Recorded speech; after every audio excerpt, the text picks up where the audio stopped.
कुछ दिनों पहले जिहादियों ने खुले तौर पर धमकी दी थी कि वो भारत में बड़े रेल हादसे को अंजाम देने वाले हैं। मकसद साफ है, ज्यादा से ज्यादा जान माल का नुकसान। और इसके बाद देश में एक के बाद एक हादसे या तो हुए या चंद मिनटों पहले टल गए।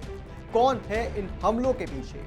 क्यों रेलवे को ही निशाना बनाया जा रहा है और क्यों एक ही पैटर्न में लगातार हमले हो रहे हैं? बताएंगे आपको इस हादसे की डिटेल एनालिसिस। पर उससे पहले अगर आपने हमारे चैनल को सब्सक्राइब नहीं किया है तो अभी सब्सक्राइब कर लीजिए और बेल आइकन दबाना ना भूलें।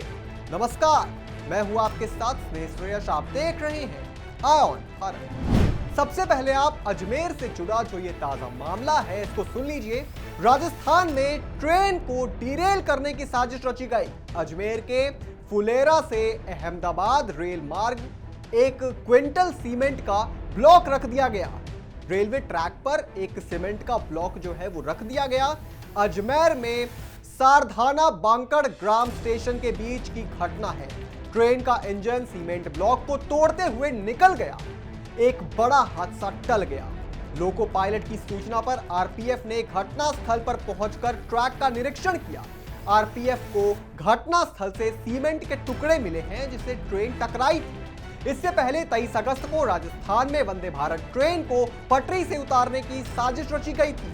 अहमदाबाद जोधपुर वंदे भारत ट्रेन सीमेंट के ब्लॉक से टकरा कर रह गई थी। सीमेंट ब्लॉक से टकराने के बाद वंदे भारत ट्रेन काफी देर तक रुकी रही। हालांकि इस दौरान कोई बड़ा हादसा होने से टल गया। इससे पहले 28 अगस्त को 12 जिले के ट्रेन की पटरी पर बाइक का एक हेवी पार्ट रखा मिला था। एक मालगाड़ी इससे टकरा भी गई थी। ड्राइवर के इमरजेंसी ब्रेक लगाने से बड़ा हादसा टल गया। कोटा बीना रेलखंड पर छबड़ा के नजदीक यह साजिश की गई थी। ये सभी घटना सिर्फ राजस्थान की है। इसके अलावा भी कानपुर से भी रेल हादसे की साजिश नाकाम होने की खबरें सामने आई हैं। यहां तो बाकायदा गैस सिलेंडर रखा हुआ मिला। सिलेंडर के साथ भारी मात्रा में बारूद और माचिस भी मिली। इसका मतलब समझिए, साजिश करने वालों की ये सोच थी कि ट्रेन तेजी से गैस सिलेंडर से टकराएगी और बड़ा धमाका होगा जिससे ज्यादा से ज्यादा लोग मारे जाएंगे। एक सप्ताह के अंदर रेलगाड़ियों के पटरी से उतरने की 3 बार कोशिश की गई है। साथ ही इस दौरान पथराव के भी 2 मामले सामने आए। हालांकि ये रेल मंत्रालय से जुड़ा कोई आधिकारिक रिकॉर्ड नहीं है, मगर आयॉन भारत के डेटाबेस से हमें ये पता चला है। अब इस मामले में अब तक का सबसे बड़ा खुलासा सुनिए। मामले की जांच कर रही यूपी एटीएस, आईबी और एनआईए की टीमों को शक है कि यह वारदात कुख्यात आतंकवादी संगठन आईएसआईएस ने अंजाम दी है। जो सबूत घटनास्थल से मिले हैं वो साफ इशारा कर रहे हैं कि आईएसआईएस के खुरासन मॉड्यूल ने इस वारदात को अंजाम दिया है। इस मामले में अब तक 2 लोगों की गिरफ्तारी की गई है। अधिकारियों के मुताबिक जिस मॉड्यूल पर शक है उसके आतंकी कट्टरपंथी होते हैं और वुल्फ अटैक करते हैं। वह साल 2017 में मध्य प्रदेश में इस तरह की वारदात को अंजाम दे चुके हैं। इसके बाद ही इस मॉड्यूल के एक आतंकी सैफुल्लाह को लखनऊ में एनकाउंटर में मार गिराया गया था।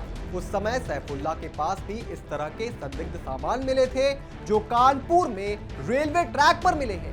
मामले की जांच के दौरान मिले टेरर लिंक के आधार पर एजेंसियों ने जांच का दायरा बढ़ा दिया। जिस किसी ने भी इस वारदात की साजिश रची है उसका खुरासन मॉड्यूल ने ब्रेन वॉश कर इस तरह के वारदातों के लिए उसे तैयार किया है। इस मॉड्यूल के सूत्रधार अपने आतंकियों को सोशल मीडिया के जरिए जिहादी बनाते हैं। इस दौरान उनका पूरी तरह से ब्रेन वॉश कर दिया जाता है और ऐसी बातें उनको दिमाग में भरी दी जाती हैं कि वह कट्टरपंथी बन जाते हैं। इतना सब कुछ होने के बाद उन्हें बम बनाने और हमले करने के और खुद को सुसाइड बॉम्बर बनाने की ट्रेनिंग देते हैं। पुलिस को मिली इनपुट के मुताबिक इस वारदात के मास्टरमाइंड को भी आईएसआईएस कमांडर फरतुल्ला घोरी ने पाकिस्तान में बैठकर ऑनलाइन ट्रेन किया है। हाल ही में उसने टेलीग्राम पर वीडियो भेजकर भारत में ट्रेन पलटने के आदेश दिए थे। अब सवाल उठता है कि जो विपक्षी पार्टियां रेल हादसे पर रेल मंत्री से सवाल पूछ रही थी, क्या इन खुलासे के बाद वो आगे आकर कहेंगी कि इन जिहादियों पर कार्रवाई होनी चाहिए?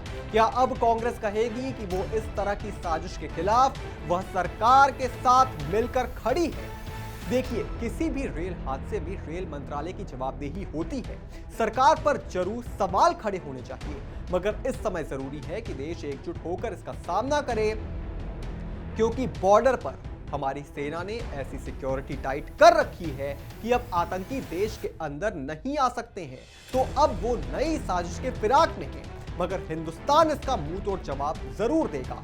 मगर चिंता की बात यह है कि अब क्या आतंकियों के स्लीपर सेल अभी भी देश में एक्टिव हैं? क्या देश के लोगों का ही ब्रेन वॉश करके उन्हें स्लीपर सेल बनाया जा रहा है?